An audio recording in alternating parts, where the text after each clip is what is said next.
La recherche, elle s'est constituée par une équipe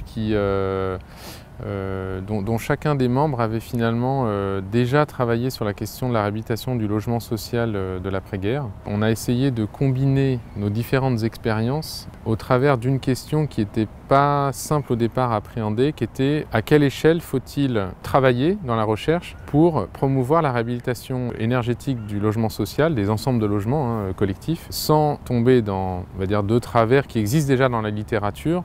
Le premier, c'est l'étude monographique d'un seul site, dont la valeur de la recherche ne vaut que pour cet exemple-là. L'autre exemple, c'est tout ce qui relève de la littérature plutôt économique, qui est à l'échelle hyper macro et qui vont dire qu'il faut réhabiliter tant de millions de logements, mais sans tenir compte des spécificités propres de chacune des constructions, avec les caractéristiques techniques, architecturales, constructives, les qualités plastiques, les qualités d'habitabilité de l'espace, en disant, en gros, il faut tartiner de l'isolation par l'extérieur partout. Est-ce qu'on peut amorcer la réflexion sur l'idée qu'on peut constituer une base de données de grande dimension et de trouver des indicateurs qui permettent de situer les enjeux de la réhabilitation sur ce type d'architecture à l'échelle nationale.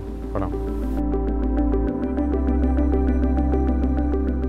On s'est beaucoup appuyé sur au sein de notre pédagogie, nos séminaires de recherche, pour notamment élaborer cette base de données, avec notamment un dépouillement assez systématique de revues d'architecture d'édifices construits entre 1945 et 1975 pour permettre de constituer cette base de données.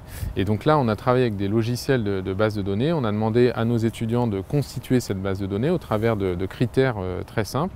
Et une fois que cette base de données était constituée ou en parallèle, les chercheurs ont pu développer des indicateurs en disant quels sont les éléments de connaissance et d'appréhension que l'on va avoir. Et ces indicateurs, ils ont notamment été beaucoup développés plutôt par le champ des sciences et techniques pour l'architecture, autour des questions de lumière, des questions d'ombre portée, des questions de qualité bioclimatique ou d'orientation des bâtiments, ou enfin des questions aéroliques en termes de potentiel de ventilation.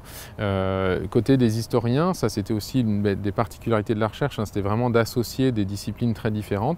On a plutôt travaillé sur l'organisation des plans, les typologies de plans, les discours qui sont produits par les architectes au moment de la réalisation de leur projet pour justifier telle ou telle implantation, telle ou telle composition qui permettent de mieux comprendre les dispositifs techniques qui sont mis en place, les qualités architecturales et constructives des édifices dans la perspective évidemment de leur réhabilitation.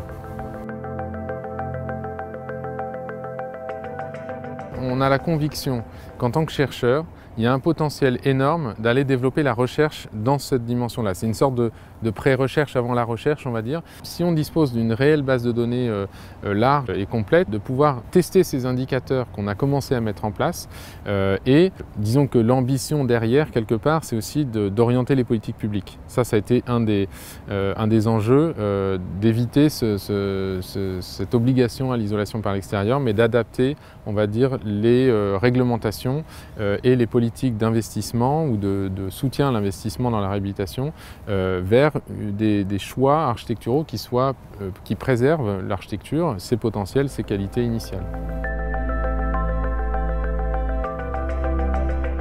La Tour Raspail est un bâtiment particulièrement intéressant car c'est un bâtiment qui est classé monument historique. C'est un bâtiment extrêmement marquant de l'histoire de l'architecture moderne. C'est un bâtiment sur lequel on ne peut pas mettre d'isolation extérieure sur les façades. C'est totalement évidemment incongru. L'expérimentation à la Tour Raspail, elle est en prévision encore. Elle porte sur la ventilation naturelle de la tour, sur laquelle on va expérimenter un système de ventilation à double flux, en croisant des flux entrants avec les flux sortants.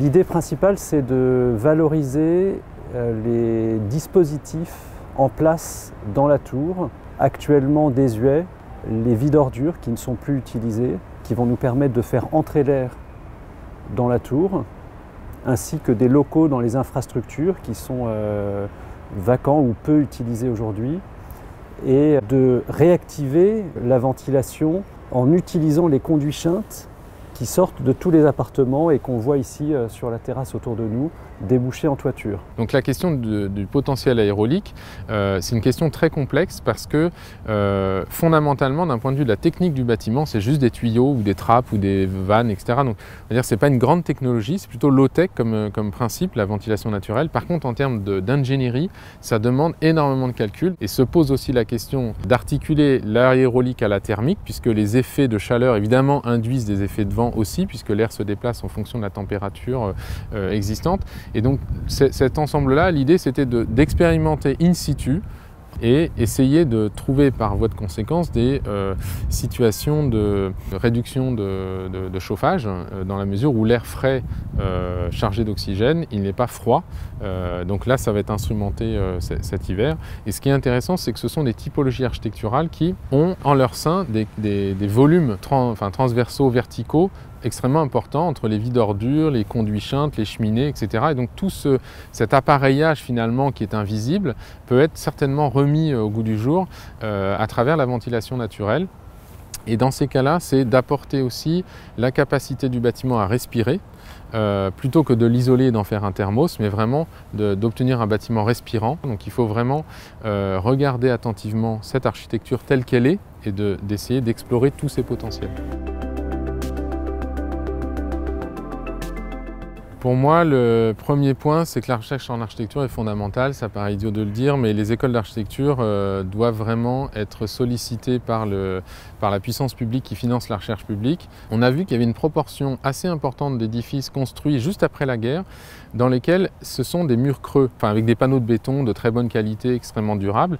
Ça serait quand même un peu absurde de préconiser d'isoler par l'extérieur ces bâtiments alors qu'ils ont des façades extrêmement pérennes et qu'on a une capacité d'insérer dans ces murs creux des isolants plus performants. Donc c'est vraiment de s'attacher aux caractéristiques physiques, matérielles, exactes, scientifiques des édifices pour orienter les politiques publiques vers des solutions plutôt que d'accoler des recettes toutes faites qui sont financées aujourd'hui par le système de financement. On finance un bout d'isolation, un bout de changement de fenêtre, un bout de machin, etc. Et ça aboutit à des catastrophes tous les 20 ans. Il faut refaire les isolations de ces logements-là. C'est au détriment aussi de la qualité de vie des habitants, au-delà même de la qualité architecturale.